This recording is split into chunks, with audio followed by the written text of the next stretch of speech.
Welcome to Let's Talk Business Phoenix, the Greater Phoenix Chamber's podcast.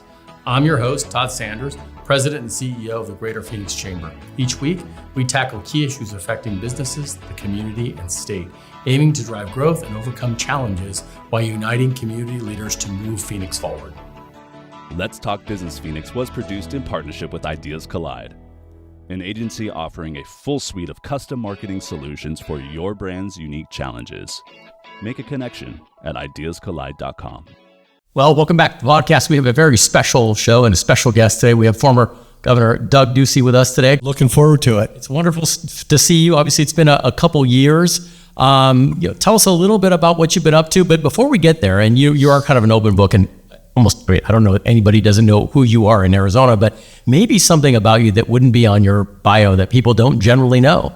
Well, I ran Cold Stone Creamery. I think people do know that, but I do think that coming from the private sector, being a business person and a small business entrepreneur informed my thinking. And, I grew up in Toledo, Ohio. I came here when I was 18.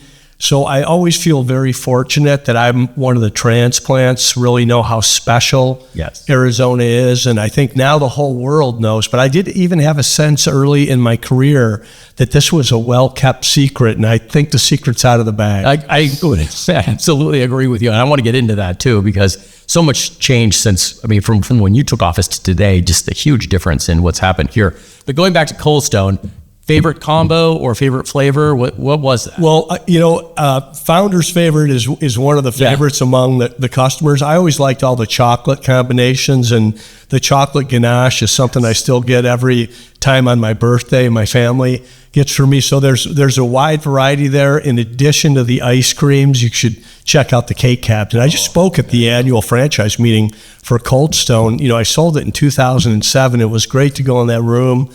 About 450 franchisees there from all over the world, and the brand continues to thrive. Yeah. Well, I remember years ago we were in Japan, and I love being there, and everything's so delicious and beautiful. But all of a sudden we were downtown near the Sky Tree, and there it was, Cold Stone, and our 8-year-old at the time. You couldn't have met a happier kid that he got a little piece of home in Japan.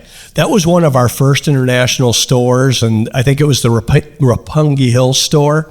And wow, they did such a good job. We had a great partner there, and we changed a lot of things so that it would reflect the Asian and Japanese market. And they said, no, we don't want any of those changes. We want exactly the same store that you have in Scottsdale, Arizona. And it really has done well overseas. Well, we sure enjoyed it. I will tell you that. It was It's good for you, Tom. It is good for you, absolutely. So you went from very highly public job that you were leading a state, and in some cases through some huge turmoil, to going back into private life. What was that transition like? Well, it's definitely a transition.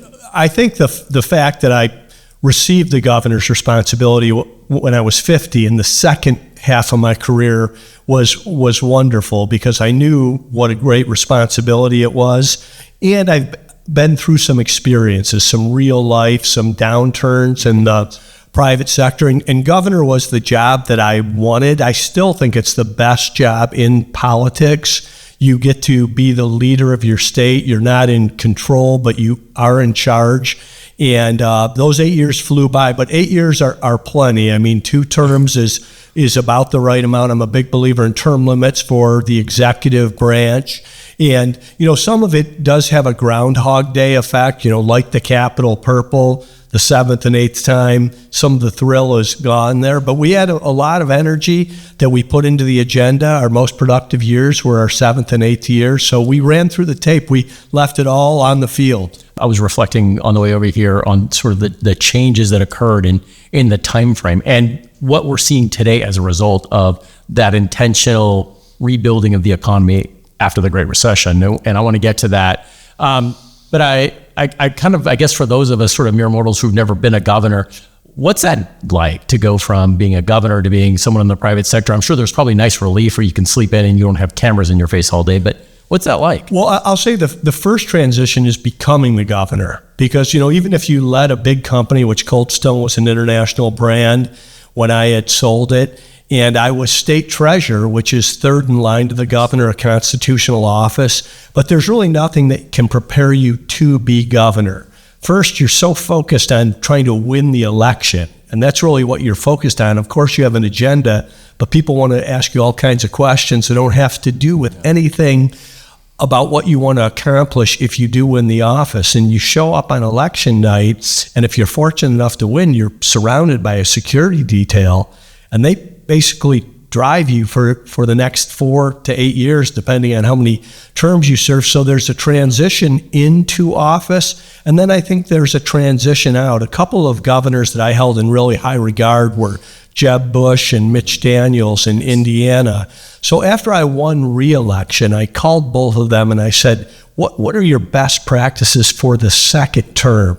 Because the media immediately wants to label you as a lame duck, and I didn't want to give them that opportunity. So our state of the state coming out of the chute in the second term was chock full of initiatives and things that we wanted to accomplish for that second term, and we did that all 4 of those years. So it really wasn't until we were completed through the last legislative session that I thought it's time to get ready to transition. And I did, with those 6 months, mentally prepare myself, and I was ready as well. I felt like we had really given it our best effort. I was proud of what we were able to accomplish it, and I wanted to make certain that I left the office in a good position and good shape for whoever my successor was to be. Absolutely. It's so important. And I think we all have been somewhat shocked in some of the elections that have happened in Arizona, and I think there's a reason for that. And candidates matter, campaigns matter. In many ways, I think Arizona is special for a lot of personal reasons, but also I think it's reflective of the electorate nationally. Yes. I mean, we're 33% Democrat, 34% Republican, and 33% independents. If you don't win the independents in the state of Arizona, you don't win. So you can't just play to the partisan crowd. Correct. And you've got to persuade. You've got to make the case for your ideas, which I love that. I enjoyed that. And I think some of that's missing from our state politics today and national as well. Well, I noticed that I think I watched as you talked about things, for instance, on the campaign trail in that first election, and the way that your views or the way that you talked about those issues evolved over time. And I think that's another important thing that seems to be missing, sort of not this paint by numbers type politics, but this idea that you can evolve and you can grow and you can change. Well, that's the great thing about campaigning is you should get smarter when you're campaigning. You're in front of the public. It's amazing what we put our candidates through to achieve these offices in America, but I think it's the right way to do it. And I ran on an agenda. There were things that were important to me, but when you're going into a room and people have real concerns or issues, you have to know how to address that or mitigate it, because you want people's votes and they want to know how you're going to handle what's important to them. I think the one that struck me was when I think you were talking about we need to go shrink government, which is always a thing we should be thinking about. But I think you talked about government bureaucrats and what they look like. And then I think it was about a year later, you said, you know what, I actually met a lot of these people, and they're not monolithic. There's a lot of good people in state government that are doing really good things. And I thought that was really impressive. That stuck with me. Well, thank you. And I think it's important that people know that. And I did beat up a lot on the bureaucracy in the administrative state. And one of the things that I did was roll back thousands of regulations in Arizona. But I think it's also important to know that government is here for a reason. I'm someone who believes in limited government, not no government. Right. No government is Iraq. I don't want to live there. I want to live here. So government serves a purpose. And I met many talented people, many excellent leaders. Everyone got to know Dr. Kara Chris during COVID. I always point out Tom Betlak, who ran Access, which was Medicaid. I came into office and there were some friends of mine on the conservative side, and for whatever reason, they didn't like Tom Betlak, and they thought Tom Betlak had to go. And I sat down with Tom for about 45 minutes, and he's forgotten more about Medicaid than anyone else in the country knows. If we were going to have a reform around Obamacare, Tom Betlak was going to be the one at the state level that helped lead that for these large bureaucracies. So you do find good people. And then we had 24% of the state's workforce that was eligible for retirement on the day I took office. So we didn't have to fire anyone. It was, we'll have attrition as people trend off the rolls. And in a place like Department of Public Safety or Child Protective Services, we actually had more people in government on the day that I left than when I came in. But in most of the administrative spots and bureaucratic spots, we gave an allocation to buy a new computer, and we didn't need to take a body to fill that. I was proud that our government was smaller on the day that I left. We went from 35,000 employees down to less than 30,000, and we had 500,000 plus new private sector jobs. And I think our government runs pretty well right now. It was a dramatic swing, and I do want to get there. One more question. It struck me what you said, that no one can prepare. And you're right, obviously. What was the thing that really surprised you in that first few months? Well, there is a learning curve. I mentioned that you have to win the campaign. I mean, there's no silver medal for second place the way we do politics in America. And the questions I was answering on the campaign trail were what was on the voters' minds. But November 4th or whatever the date was, 2014, you get over the finish line and you inherit 35,000 state employees, a $40 billion combined state and federal budget, 220 boards and commissions, and 47 agencies that report directly to you. And no one has asked you a question about any of these things. And that really was where the private sector training came in. It was time to get out of candidate mode, get into CEO mode. It was important who sat in those seats, who was on my senior staff. And you don't have to have the transition complete on the day of inauguration. You get about 70 days, and you want to be as productive as you can, but it is a process. I remember assembling my team. You get elected, you got those 70 days of transition, which are over the Thanksgiving and Christmas holidays. They fly. The first Monday of 2015, you're inaugurated. The second Monday, you have your State of the State. The third Friday, you have your budget release. And in Arizona in 2015, we hosted the Super Bowl on the fourth Sunday. So 4 just frenetic weeks. Can't imagine. And I remember assembling my senior staff on the Monday following the Super Bowl in a closed room meeting. And I said, congratulations. We have successfully fooled everyone. We actually look like we know what we're doing, but it's so all the ceremonial things, all of the agenda laying out, the vision that needed to be set in the inauguration, I felt like we accomplished that. But then it was time to get down to the work of governing, of actually getting our arms around that government, and then taking the blank canvas of Arizona, which I thought could be the best place in the country to live, work, and build a business, and getting that message out. Well, that's what history counts right now. Yes. Just 70 days. So let's pivot. Obviously, you didn't go hang out on a beach. You've been very busy, and one of the hallmarks from your administration was economic development. That was something that you were really focused on, I think, probably starting with that Super Bowl, bringing CEOs in to the Super Bowl, but talking to them about why Arizona made sense for them. Talk to us about what you're doing on the economic development side in the private sector. So that goes to part of the transition out of the office. In many ways, I'm more comfortable talking to a business person or an entrepreneur than I am talking to a state legislator. I know what motivates and incents somebody to make a decision around their business. That was my whole life until I ran for office. And oftentimes, you're not certain what motivates a legislator in their individual district. And I ran on an agenda. That's what I wanted to get done. When we could find common ground, we're going to work together. But I remember a lot of folks coming up to the office or talking to me at a public event and saying, hey, this is an issue that is really important to me. And I basically said, well, you ought to run for governor then, because I've listed the issues that are really important to me, and that's what I want to work on. If we have some overlap, we can work on some things like that. But to me, the free enterprise system, the business environment, is one, what differentiates a state and what differentiates a country. And I got a primer on state economic policies building Cold Stone Creamery. If you think of it, if you understand opening a lemonade stand with your son when they're a youngster, you really understand an ice cream store. You're talking about a franchisee who's in business for themselves but not by themselves.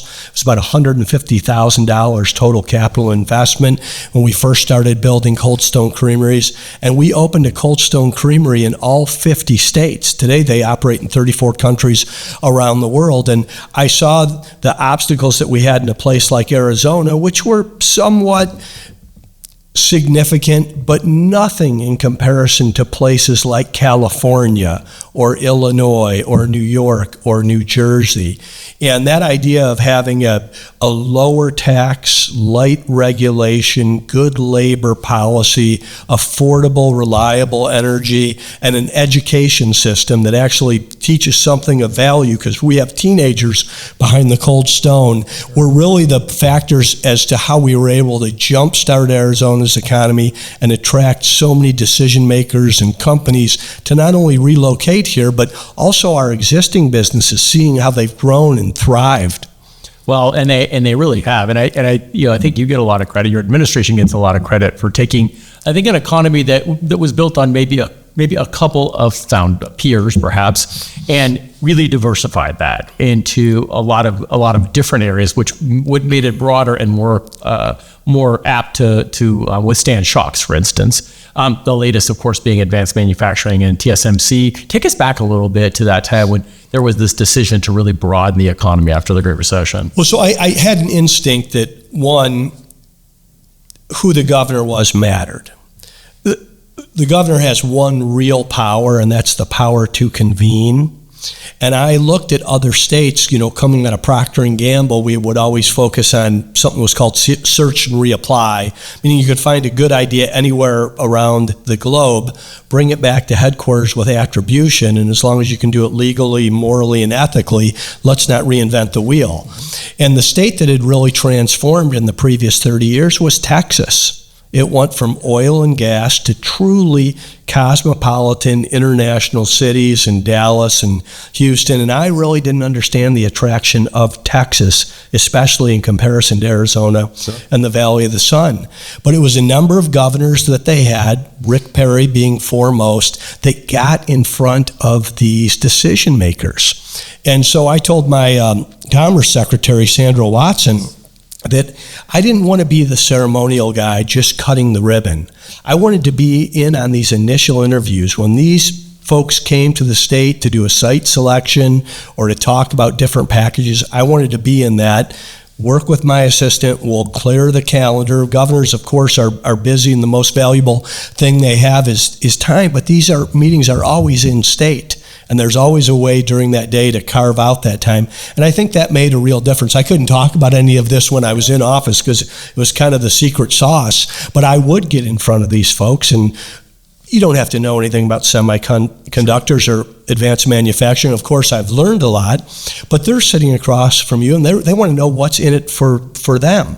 I mean, what's the deal going to look like? And I couldn't promise any special favors. I just said there will be opportunity for all, but you'll have an ever-improving tax climate. You'll have fewer regulations. We're going to have our grid locked down, and we're going to take advantage of other opportunities, whether it's renewables, and I'm someone who believes in nuclear energy as well. And then I would talk about the innovations we were doing around education.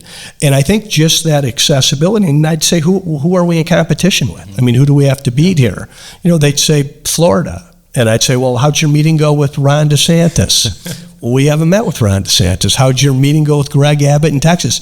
We haven't met with Greg Abbott. And I think towards the end, once we landed Taiwan Semiconductor, a lot of folks took notice, and then I'd start talking a little more. I was transitioning out of office, but that is a very important role, that the governor is comfortable talking with decision makers, and the governor has an outsized platform that they can be the lead spokesperson and salesperson for the state, and that's something I embraced. We kicked that off with the first Super Bowl. For all our mega events. We did that. Michael Bidwell was an incredible partner in that, and people do want to sit down and listen. We've got a great place to live. I mean, we know it's a little tough in June, but we get 8 months of complete paradise, and I think you can see that now. I mean, there's a double-edged sword to growth, but I'm someone as a business person, I think growth is a gift, and you are either growing or you're declining, and we're in a position where we can have responsible growth and economic momentum for decades. Well, and I think it's remarkable too when you think about competing against Texas and Florida. We don't have the incentive power those states have, and in spite of that, we were able to go toe-to-toe. One thing I learned at Procter & Gamble is that business that is won on price will be lost on price. And most chief executives get that. So I'd say let's not focus on any package right now, because all our packages are in statute, and we really can't do any special favor for these individuals. But once that sugar high of whatever they're waving in front of you, you're going to have to deal with everything else. And I don't think anybody had the record we had of tax reform each and every year, simplification, of course, then accomplishing the lowest flat tax in the nation. And the other thing we did, and I was blessed with a great senior staff that was all in on this. And even with all the power of the governor's office and the incredible team, it took us about 18 months to figure out how many regulations are there in the state of Arizona. It turned out that it was about 11,000 plus. And regulation is necessary. Regulation's there to protect public health and public safety. But some of the regulations put in place to protect the incumbent, to protect the fat cat. And some of it's duplicative and repetitive, and each one of them is a hidden tax or delay for whatever reason. So we wanted to measure twice and cut once, and we opened up a website so business people could show us things that were standing in their way that was unnecessary. And we were able to eliminate about 3,000 of those regulations. It's the equivalent of a $183 million tax cut annually without costing the general fund $1. And I think when chief executives were able to see that real action at the ground level, they knew that Arizona was a different place in which to do business. One-time incentive. Yes. So how did the TSMC deal start to take shape? First, it was without a doubt the biggest deal I was ever involved in. And like I said, I sat in all these meetings. I mean, 3 trips to San Francisco to close the Lucid deal with Sandra Watson. And Taiwan Semiconductor was bigger than just a state project. On many of these conference calls, Mike Pompeo, who was Secretary of State, or Wilbur Ross, who was Secretary of Commerce, or Mark Esper, who was Secretary of Defense, was on these calls, and every governor wanted this. It could have gone anywhere in the nation, and I just wanted us to put our best foot forward. I'll give some credit to other elected officials, people like Mayor Kate Gallego in Phoenix, and Michael Crow is a secret weapon and a force of nature. You never know what's really going to happen when they leave your office and go to Michael Crow's office. But Michael Crow was a partner in every one of these settings. What he's done with Arizona State University, with the School of Engineering and the School of Business, these were all things that really fit tightly with what these companies wanted. And I don't think they were getting this kind of access or reception anywhere in the country because they weren't meeting with the actual decision makers. And like I said, I loved my team and my staff, and I was very blessed, but it's makes a difference to meet with the principal, to meet with the person where the buck actually stops. So Arizona does have that. It's part of our culture. I think, 73% of the adults here were born somewhere else, and this is where they want to stay. When I ran for office, I had a lot of my friends in the business community who said, hey, I love it here. I'm never leaving. But my son or daughter who graduated from ASU or U of A or you name the college can't apply their degree back in the state of It Arizona. was what people said at that time. Yeah. I agree. And I haven't heard that in 6 years, because it doesn't matter where you were educated, at what level, from software engineering to advanced manufacturing to the humanities, there's a job and an opportunity here for you in the state of Arizona. And that's a great option to have. It's remarkable, especially for all of us who are empty nesters now, want our kids back. Yes, absolutely. Makes a big difference. You mentioned Lucid, and I think that takes me to Mexico, your relationship with Governor Pavlovich. Talk to us about the importance of those international ties. Well, this is part of the nuance, I think, of campaigning and governing. An issue in Arizona that really wasn't talked about nationally in 2014 was border security. It's a real differentiator when you're trying to get into office, and we had a border policy on how we were going to help secure the border. It's really a federal responsibility.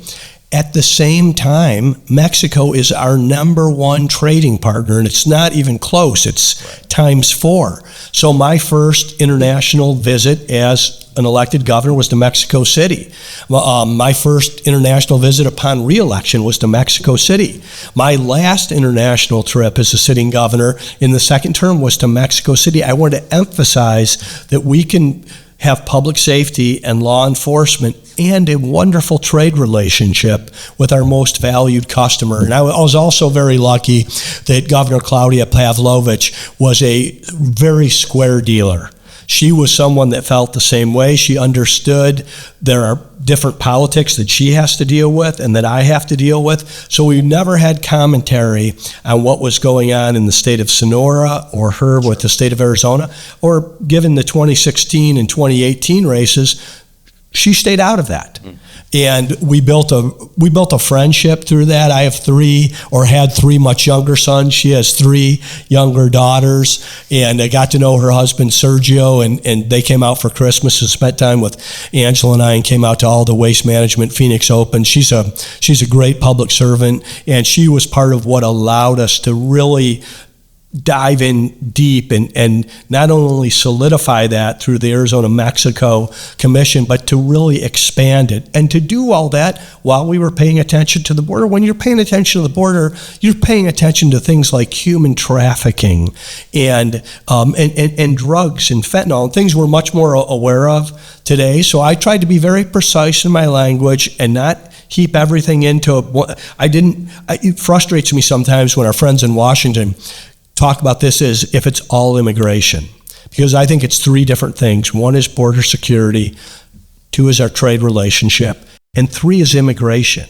Border security happens on the border. Trade relationship happens among governors, presidents, and then immigration is actually south back in Washington, D.C. We do need immigration reform. All these things are possible. I don't know that they need to be in a comprehensive package, but they should be dealt with. Another visit was up to Ottawa to talk to Canada, which is one of our top 3 partners, and we got a direct flight out of that to the state of Arizona. Those have since been expanded. I think all of us that travel quite a bit for a living know how blessed we are with Sky Harbor, what an incredible airport it is. And Phoenix is a big city. I mean, we are the 5th biggest city in the country, and we're growing. So all these are opportunities for us. And the other thing I think that was different that I did, a lot of folks would go to Beijing. This is before the adversarial relationship really came to the fore with China, but they'd go to Beijing or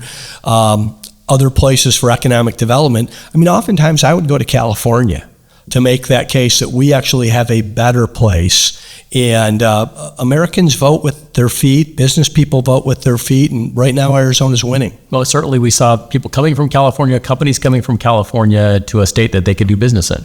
I was honored in the last 90 days in office. I was asked to speak at the Reagan Library and their Time for Choosing series that they had. And I wanted to say some things that I wanted to say, but I also wanted to say some things that maybe they hadn't heard before or refresh their memory. And I found this great quote that I couldn't believe I had never heard. But Ronald Reagan had said early in his career that had the Pilgrims landed on the West Coast, they would have never bothered to discover the rest of the country. That's what a wonderful place California was. But today there is an exodus from the Golden State. Their population is shrinking. companies are leaving, and many people are not even considering them. And that really is a result of decades-long poor leadership and bad policies. And you can see part of that snapback happening now. And I hope it does. The pendulum has got to swing more towards the center. And I think all governors, one of the great things about being a governor is you're collegial with your peers. You communicate across state lines. I would talk to Jerry Brown or Gavin Newsom if there was a wildfire. Our folks go there and vice versa. God bless them. But we should be competing to be the best place in which to live, not running some partisan extreme agenda. Right. Look, I couldn't agree more, and I think that was something you accomplished. Let's switch gears a little bit. You mentioned education, clearly very important, something we're talking about today. It's interesting that we're talking about something that was a hallmark of your first term, and that's Prop 123. Yes. Why? Why was that important to you, and why should it be important today? Well, if you remember, we were actually in a constitutional crisis where the Attorney General and the courts had made a decision that education was being underfunded. And there was some evidence that there was truth to that. Of course, we had been through the Great Recession and legislators had to make certain tough decisions. I was someone that thought we needed more money into K-12, especially for our teachers and to get in the classroom. And I'd served 4 years as Arizona State Treasurer and was aware of this thing called the Permanent Land Endowment Trust Fund. It's worth possibly over $80 billion if you take all the state land that we own and is not sold, but just with what's under management is about $13 billion. That was dispersed to the state at about 2.5% a year. Prop 123, to simplify it, was to just move that marker of distribution for 3 years, which would bring $3.5 billion additional dollars into K-12 education without raising taxes. So I wanted it to be simple. I wanted it to be easily to understand. I wanted it to be elegant to solve the issue. And I thought it was a great idea. A lot of other folks thought it was a great idea, but we had to take it to the people. And if you remember, in a special election with about 1 million people participating, we won by 20,000 votes. So that was the first indication. That was 2015, that there was a real wind blowing, a real chill wind. This is before Brexit. This was before the 2016 elections, that people were in a foul mood. But we were able to get it over the finish line. It gave us momentum.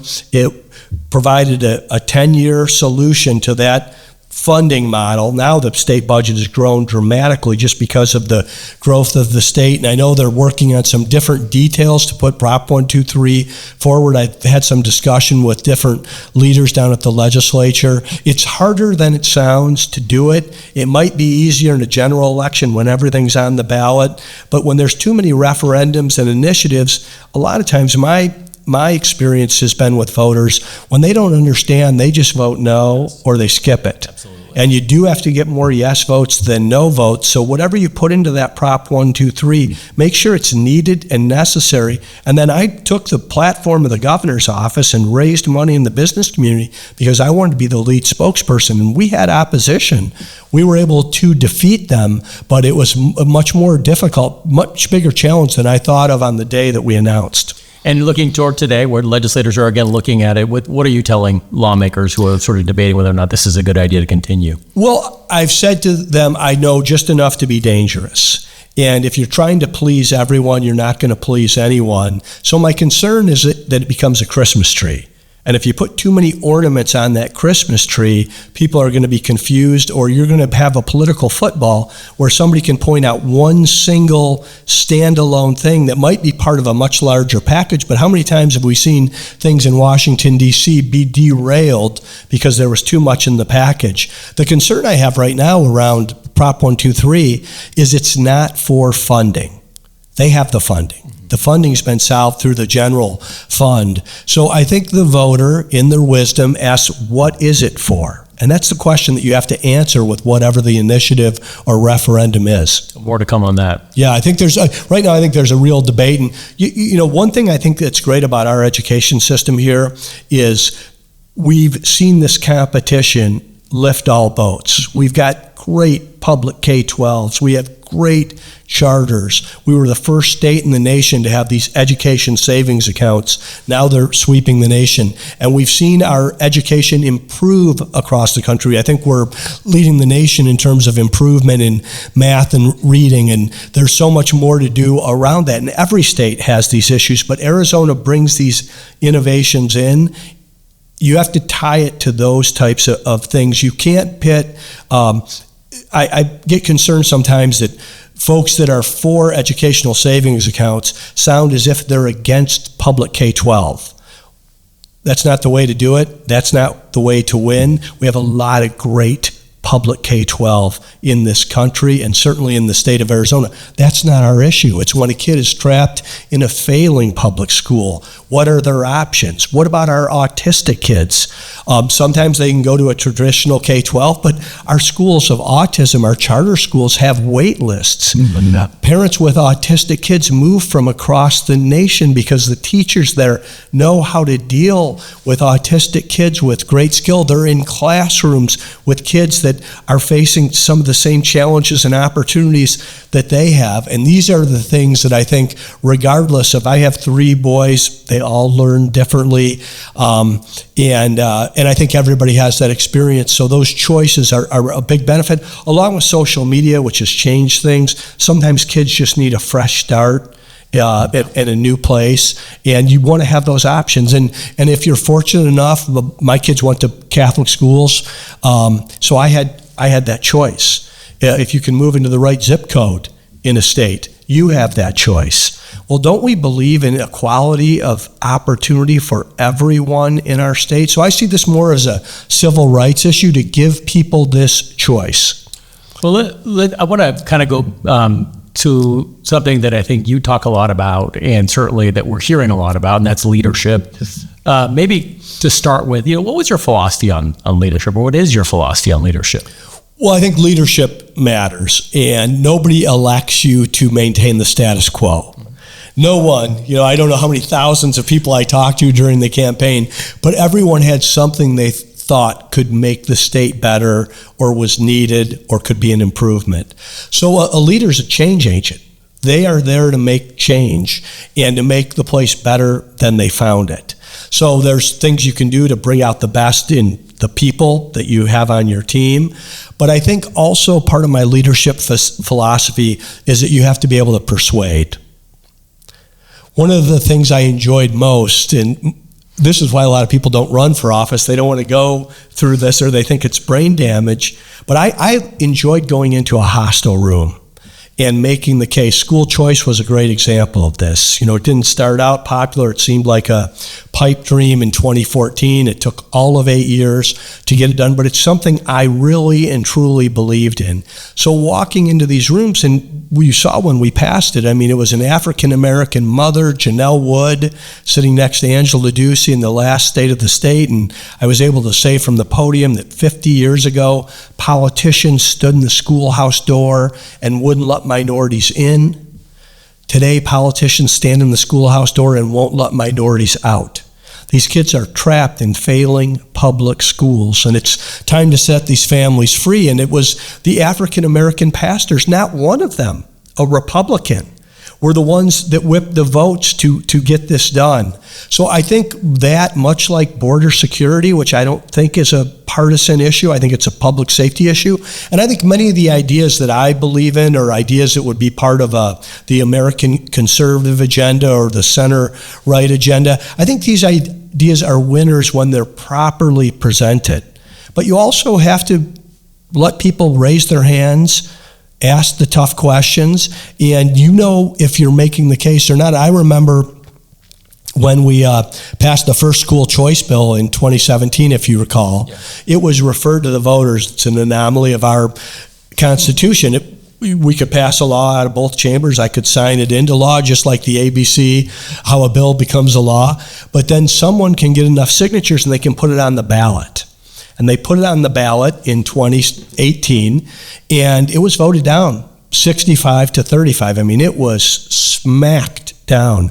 and I gathered the team together. I wasn't mad at the voters. Sure. I wasn't upset at the system. I wasn't claiming that, somehow we'd been cheated. I said we need to do a better job communicating what this is. And Milton Friedman famously said that oftentimes in a crisis, people will look for the ideas that are lying around. And the crisis that came was COVID.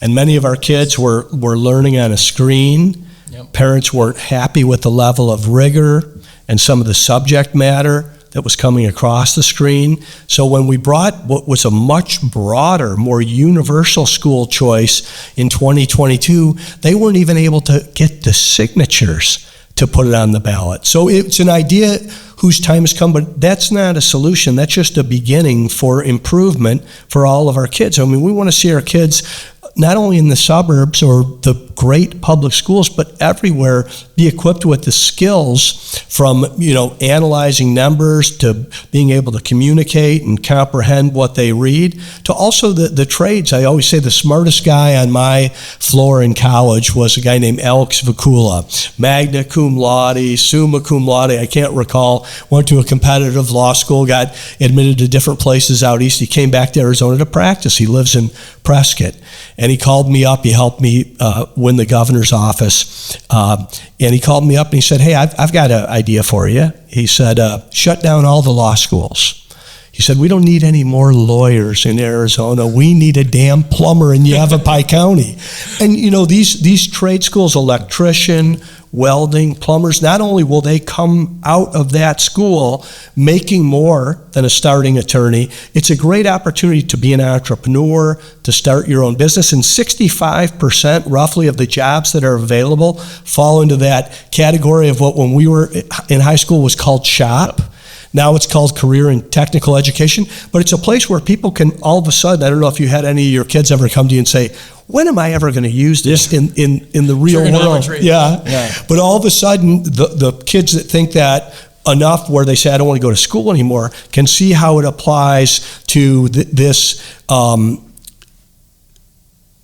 trade or profession that turns that paycheck into a passion and something that they can make the purpose of their professional career. Well, I was talking to my son about that. They were talking among themselves about how to AI proof yourself, and he said he realized you have to be a plumber or an electrician because AI is certainly not going to be our plumber. But certainly they could take your computer job. Yeah. So fascinating. That's actually, because AI is so new to the discussion, that's very insightful. And I do think if you're a striver and you want to do something in addition to being a plumber, because there is such growth, and growth moves around, but there's always opportunity for someone that has those skills. Absolutely. So, we can't talk about leadership without going into COVID. And you this is an extraordinary thing for anyone to go through. But as a governor, you were having to make decisions for a full state with science that was changing probably by the week, circumstances that were changing, public opinion that was changing, the numbers were changing. How did you go about making decisions? Because no matter what you did, someone wasn't going to like it, but you did it, and then you moved forward.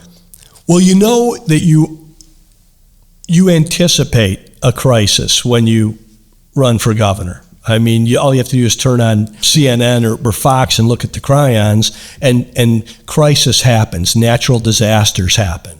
In Florida, it's hurricanes, and here it's wildfires or flooding. And you actually go through something in new governor school, believe it or not, where there's some training around this. And, somebody like Haley Barbour talks about how he handled Hurricane Katrina for the state of Mississippi. And I'll never forget, Haley said, you're going to have a crisis, anticipate it. Be ready every day. And he said, and during a crisis, you're going to see the best of human nature. And you're going to see the worst of human nature. So we did have a crisis. What was unusual about COVID is we all had it at once. Mm-hmm. And we also saw different people politicize it. And I just made a judgment call early on that I was going to make the best decision I could for the state of Arizona. I didn't want to be calling out somebody's decision that I didn't agree with or I thought was premature. But there was there were two very loud constituencies. Much of the media thought that lockdown was leadership, and I didn't think that. I mean, I know people in the private sector and the service economy, they don't have a guaranteed government paycheck. So my first concern was probably my Cold Stone Creamery training is, hey, every decision I make is going to affect someone who's in business. At the same time, you want to protect the public with what you know. We didn't know much in the beginning. And then there were other folks that they didn't think the governor or the government had any role. So I did do my best. I'm proud of how Arizona handled the pandemic, how we've come out of the pandemic on things like youth sports and those types of things. I mean, we had people from California relocating their leagues here because kids were safe and being outside. I mean, the media gave me a ton of grief when I kept golf courses open. And they thought it was for my friends or because I was playing golf, which was not the case. I said, what better place to socially distance than on a golf course? So all that noise was coming in. I'd always have those pressers at the absolute end of the day because I didn't feel like talking to anyone. I remember Howie Fisher one time came to me and said, Governor, is anybody happy with your decisions? I said, well, I'm going home after this presser, and my dog Woody, he's thrilled to see me. Absolutely. Well, and it's true. At the end of the day, you have to make the decisions that you think are the right direction, and I was lucky to have Kara Christ. I mean, 50% of the people in her position quit during that because they don't sign up to do that. They sign up to do public health. I mean, Kara had to take on. I was used to having a detail and security. It comes with the office. Kara had that for some time. Luckily, nothing happened there, but she was tough as nails during that. And I have to take that input. You're surrounded by experts, but at the same time, you have to make the final decision. Well, a mark of true leadership, and obviously you and 14 and other governors had to do that, and certainly, hopefully, there's not that kind of crisis again. So we'll be better on our next pandemic. Yes, I hope so. So pivoting a little bit back to the legislature, what's happening in DC, when you talk about sort of what you like to do is go into a hostile room and cut a deal and make a deal for the best for the state, right? The best for the people of Arizona. It seems like you talked about those winds of change. Those people in leadership now tend to be. It's more about sort of satisfying a group. And they're both left and right, so either the group on the left or the group on the right, and not necessarily thinking about sort of the whole. What's your advice for policymakers here in Arizona or in DC that are sort of in that cycle of negativity or whatever you want to call it? Well, I think we are in a fever right now. I mean, the country's divided. It used to be people put on a uniform at election time. Right. It was either a red jersey or a blue jersey. Now people have seemed to tattoo themselves red or blue, yet we see the fastest growing affiliation are independents. They're not thrilled with either of these parties. Of course, I fall on the right here, and the center right is someplace where I've been very comfortable. So when I said go into those rooms, it wasn't so much to cut a deal as it was to make a case on why I think this idea is a good idea. And I do think that's the beauty of our system. Ultimately, it's not the governor or the president or the Senate or other electeds that decide. It is the people that decide. And today, we're in very much a protectionist, somewhat nationalist, populist, isolationist moment. It's not new to our country. We've been here before. We just haven't been there in our lifetime. Right. And oftentimes it's things outside of our borders that change some of this thinking. And some of this thinking's here for a reason. I've got some good friends on the left that I've maintained through all of this. And you can point a lot back to the border security debate.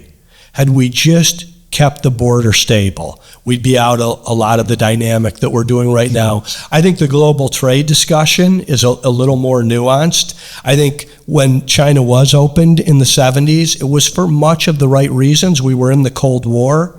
It was the largest market. We were able to cleave them off of Russia at the time. And I do believe that people thought they would liberalize with trade. That's traditionally what happened. Yeah. People were wrong. We see China much more as an adversary right now who plays by much different rules. At the same time, there's not an effort to decouple these economies, nor does there need to be that. But I think we can deal with China by making sure we're trading with our allies. COVID taught us that we should bring our supply chains back home. And I'm someone who, every company I talk to, I wanted them to relocate and invest in Arizona. But if not Arizona, then one of the 49 other states. If not the other 49 states, then Mexico or Canada. And if we could focus on that repatriation, reshoring of things, of making our hemisphere as strong and prosperous as possible, well, this would help with a lot of the border issues, a lot of the drug trafficking issues, a lot of the despair and lack of purpose. So I think that's a way to focus and prioritize it, rather than saying we're only going to do things within our own borders. I have more of a worldview of America and her allies. And I think it's important to have allies. I think it's important to have friends. And do you think that those relationships are still strong? I do think they're still strong. I think they're being tested. And I think some of it, I really do believe this. I'm hopeful that we will come out of this stronger. Europe does have to provide for its own defense. I don't think we should be the policemen of the world, but I do think that you need a grown-up on the playground, because there's a lot of bad actors. And we are very fortunate. I mean, after 1989, when the wall fell, we were the only superpower in the world. Now we're seeing a rising power in China, but we have a role. I love the idea of, that we are going to be leading the free world, and people that want what we have, and that we should be aspirational, and our values and principles have changed the world. And I think this is the greatest country in the history of the world. And I also think that we're in for some real history here. I mean, spirits are on the move. You can see what's happening in Russia and Ukraine, Iran and Israel right now, and who knows what's going to happen with China and Taiwan. So we'll have a say or a role in each of that or not. And leadership's going to matter. Leadership is going to matter. And the bully pulpit matters. I mean, it really does make a difference. And I have a lot of confidence, but I think that it also won't be the kind of magical American moment that we grew up in and really we've experienced in the United States post World War II. Speaking geopolitically, I mean, we've had one bad day, and it was September 11th. It was shocking to us that could happen. But that's the reality of what happens when bad guys have their way. You bet. So pivoting back to Arizona, as we're sort of wrapping up, looking forward, what are some of our big challenges and some of our big opportunities that we should be thinking about? Well, I think our big opportunity is to maximize what we have. Mm-hmm. And that means, and trust me, I don't mind June so much because it sends all the snowbirds back home. It thins the traffic out, and I see all of that. But like I said, I think that growth is a gift, and I think we've addressed growth rather well. We have an incredible freeway system that we've actually been proactive on. If you see the 303 coming out of Taiwan Semi, that was built beforehand. I think when you came here to go to college, there was none of that. There was none of that. To get out to the East Valley, I think all we had was the 51 or the 10. So I think because we are in many ways pioneers, and thank goodness to the pioneers that came before us, we do have leadership at the municipal, city, and state level that knows investment is needed. So we want to be that attractive place. What happens when you have growth like we've had is there is a backlash. People say, I like it here, but I want to shut the door. Close the door. And you're seeing some of this NIMBYism, what I call not in my backyard. Axon's a great American company. It was founded in the state of Arizona. It's headquartered in the state of Arizona. It was not that long ago. We didn't have that many companies that were headquartered here. And here we're seeing some folks in Scottsdale and a city council that is trying to run these folks out of town. I think that's dangerous. I think it would be a black eye for the state. We're fortunate that we have the 4 major sports in terms of baseball, football, basketball. We lost our NHL franchise, although we maintained the brand, the Coyotes. I think that's important. I think people view big cities and states that's part of cultural America. I think we can bring that back. I think that was more a result of poor ownership than it was lack of love for professional hockey. I think they might have been on the wrong side of the town. The Cardinals can be on the west side because you're talking about 8 Sundays a year without a lot of traffic. 41 games driving straight into the sun's a little more difficult. So get that more in the central corridor, downtown. It will be a hockey town. But we want to make sure that we keep these assets and grow these assets. So I think that's both an opportunity and a threat. Okay. What's next for Doug Ducey? Well, I'm running an organization now called Citizens for Free Enterprise. It's been a great transition vehicle. We educate and advocate for free enterprise. We're also out there bringing people into the voter system. It's a nonpartisan organization, but we've seen some hostility on the left to free enterprise. It hasn't always been that way. Bill Clinton was actually accused of being very good on the economy, but it's changed quite a bit, and you're seeing that migration of businesses and startups outside of these deeply progressive states. But you're also seeing some of this on the right. Big government republicanism can get in the way of a business as well. So these pillars of lower taxes, lighter regulation, good labor policy, energy is going to be something that we need to talk about. We know how important it is in Arizona, and we can have renewables, but we also need things that are reliable and affordable, and we can do both. And then I think education needs a lot of work across the country. I think we've been a model in how to kick it off, but now it's got to be about that our kids are having that knowledge of value and going into pursuits that give them purpose and meaning, and don't allow them to get lost along the way or any of the other issues that we see, which is somewhat unique. You and I grew up in a kinder, gentler, simpler place where the rules were more easily understood, and I think education can be helpful with all of that. And Citizens for Free Enterprise is going to be participating in all of that. We're off to a good start. We've got field teams in Arizona and Georgia. We're going to be expanding to the other 5 states and eventually all 50. Well, I'm glad you're going to stay in the arena. The website? Citizensforfreeenterprise.com. Excellent. So make sure you take a look at that and sign up to do your part. Before we let you go, we're going to do a quick lightning round. We'll start with, what was your first job? My first job, I was a busboy at Bob Evans in Toledo, Ohio. What'd you learn? I was moaning one day because there was no one in the restaurant. I was just chatting up the waitresses, and a bus pulled up. A lot of times buses would pull up to Bob Evans, and I was like, oh no, that meant we were going to be slammed. And I remember the manager saying, that's how we pay your salary.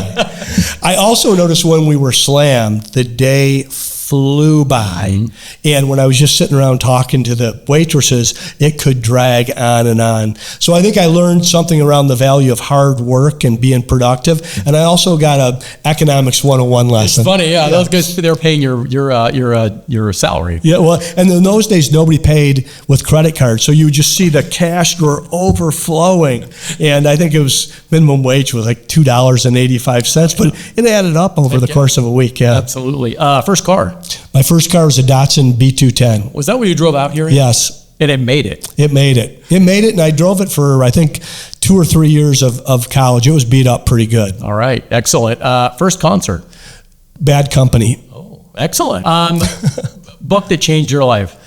Oh, boy, there's so many. I would say Good to Great was a book that changed Cold Stone Creamery's trajectory.